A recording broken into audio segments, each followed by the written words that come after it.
When we know what to do, why don't we just do it?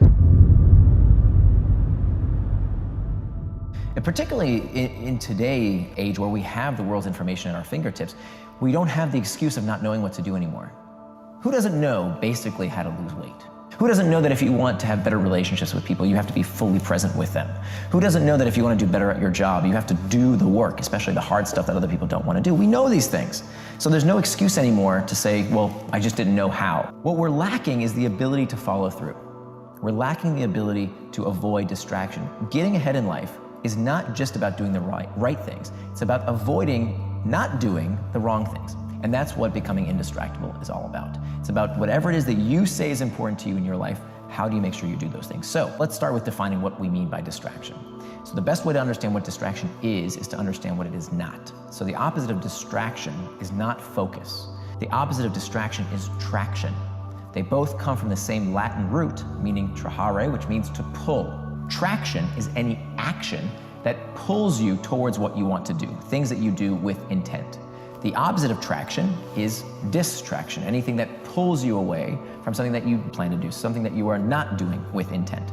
So this is super important for two reasons. One, I think it frees us from this moral hierarchy that what you do with your time, that's frivolous.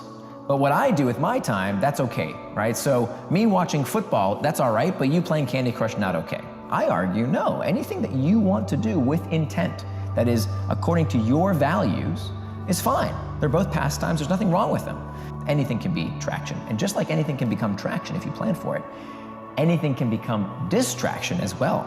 So for example, I work with a lot of folks, they say they're gonna do something. They say they're going to work on that big project, they're gonna stop procrastinating and do that thing that they've been planning to do right after they check email, right after they scroll that Slack channel, right after they do that quick thing that they have to talk with a colleague real quick. And so 30, 45 minutes later, they still haven't started to do the thing they plan to do. We are slaves now to the urgent at the sacrifice of the important when we do that.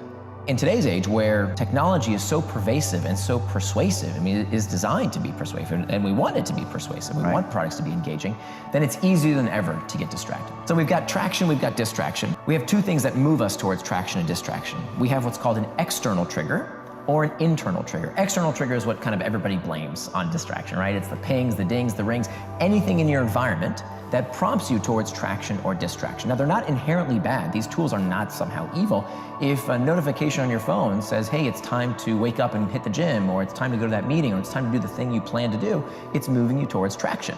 But if you get a notification on your phone while you're with somebody that you plan to spend time with, in my case, it was my daughter. One day I got this notification while I'm spending time with my daughter and I'm checking my phone as opposed to being fully present with her. That was moving me towards distraction. So those are the external triggers, but it turns out, even though we love to blame those things, we think that that is the root cause of the problem. In fact, the psychology of distraction goes much, much deeper.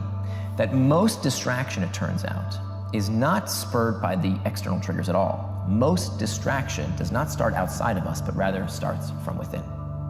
That the root cause of why we become distracted is because we feel these internal triggers, these uncomfortable emotional states that we seek to escape. Neurologically speaking, we only do things for one reason, and that is to avoid discomfort. Physiologically, we know this is true.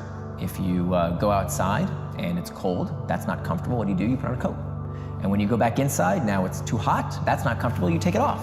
If you're hungry, you feel hunger pangs, you eat. And when you're stuffed, oh, that doesn't feel good, you stop eating. So physiologically, we feel this all the time. This is called the homeostatic response. The same rules apply with psychological sensations, not just with physiological sensations. So when you're feeling lonely, check Facebook. When you're uncertain, you Google. When you're bored, check the news, check sports scores, check Reddit, Pinterest, whatever. All of these things cater to these uncomfortable sensations. So that means if all human behavior is spurred by a desire to escape discomfort, that means, as you said, time management is pain management. And so this is why it is the most important first step, that with all the ways you can, life hack yourself and all of the guru's technique du jour, fundamentally, if we don't deal with this fact that we are trying to escape an uncomfortable sensation when we become distracted, if we don't understand it and learn new methods to cope with that discomfort, we're always going to be distracted by one thing or another. That we are so uncomfortable doing nothing that we just want to feel something. We need some kind of sensation. This is by design.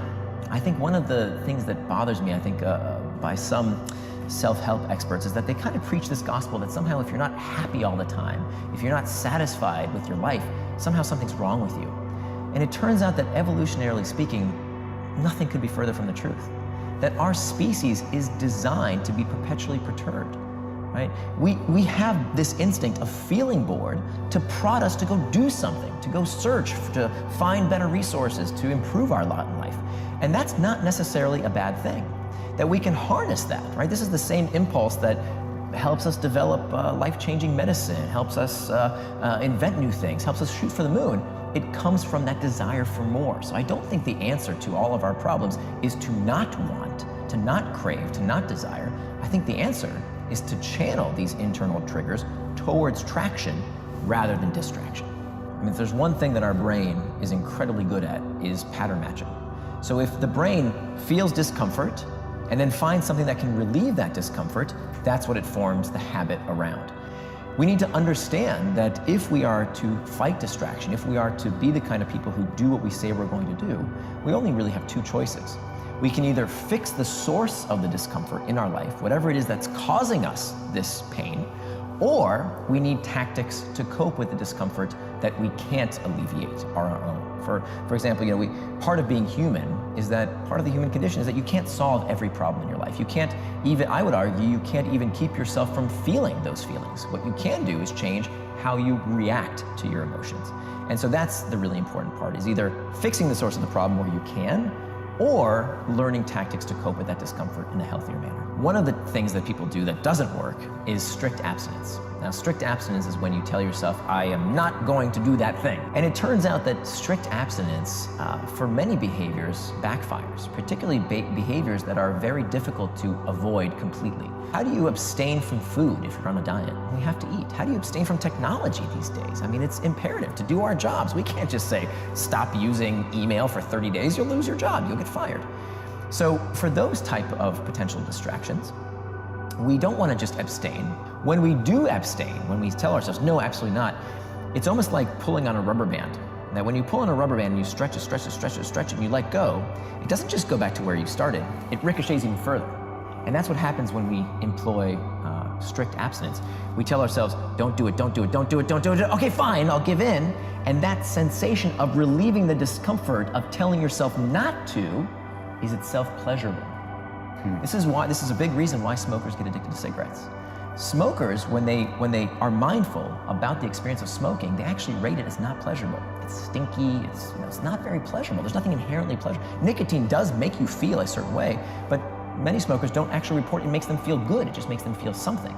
What gets them to keep smoking is not only the physiological effects of the nicotine, what more so gets them addicted is telling themselves, don't do it, don't do it, don't do it. Finally, I smoke, and now I'm relieved of the discomfort of having to tell myself, don't do it. So strict abstinence oftentimes backfires. You can give in to any distraction, whether that distraction is checking email when you want to work on a big project, whether that you're tempted to Google something or eat that piece of chocolate cake you don't want to have. You can give in to that distraction in 10 minutes. 10 minutes of doing what psychologists call surfing the urge. When it comes to these uncomfortable emotional states, we know that emotions don't last forever. In the moment, we think they will last forever. That's how the brain spurs us to do something about it, right? It spurs us to action by making us think, I don't want to feel this way anymore. But logically, rationally, when we think about it, emotions are like waves. They crest and they subside. So we can surf these urges like a surfer riding a wave. So for 10 minutes, what I oftentimes do, I'll take out my phone, I'll say, set a timer for 10 minutes, I'll put my phone down. And my job for those 10 minutes is to simply reflect on that sensation and talk to myself the way I would talk to a good friend, with self-compassion. So what many people do when they tell themselves no, when they try and not get distracted, they fit into two buckets, the blamers or the shamers. The blamers say, oh, it's my phone that got me distracted. It's Facebook, it's YouTube, it's Slacks. That thing got me distracted. The shamers, this is the category I used to fall into, say there's something wrong with me. Maybe I'm not cut out for this job. I'm lazy, I have a short attention span. There's something wrong with me, right? And we shame ourselves. And of course, that's not helpful either, because where does this shame spiral lead? it causes more internal triggers, which makes us even more likely to seek a distraction to escape that uncomfortable emotional state. Yeah. So how do you diffuse it? You don't become contemptuous, you become curious. So for 10 minutes, your job is to reflect on that sensation, to feel that sensation with curiosity rather than contempt, or to get back to the task at hand. And 9 times out of 10, by just setting that 10-minute rule and saying, I can give into that distraction, I can have that chocolate cake, I can go check, my email or Google or whatever it is that I am tempted to do, but in 10 minutes. It's an incredibly effective and simple technique. You're gonna do it. You're gonna do it. You did it. Yeah.